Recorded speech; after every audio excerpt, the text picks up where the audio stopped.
तुळजापुरात शिक्षकाकडूनच विद्यार्थिनीचा विनयभंग करण्यात आला। कागल तालुक्याच्या कापशी भागातील ही घटना समोर आली। रानडे विद्यालयातील शिक्षक निसार मुल्लाकडून विद्यार्थिनीचा विनयभंग करण्यात आला। गावकऱ्यांकडून शिक्षकाला चोप देण्यात आला। शिक्षण संस्थेकडून शिक्षक बडतर्फ करण्यात आलाय।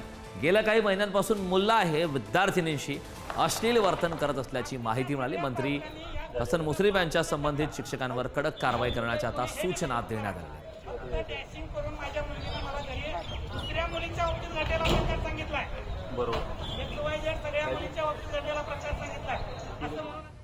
हॅलो, हा नमस्कार। अहो ते कापशीत जी हायस्कूलमध्ये काय घटना घडलेली आहे, जावा लगेच ताबडतोब त्या शिक्षकाला अटक करा। हरामखोर नालाजमात चांगली शिक्षा द्या ताबडतोब ना। ताब्यात कडक शिक्षा झाली पाहिजे त्याला। ओके।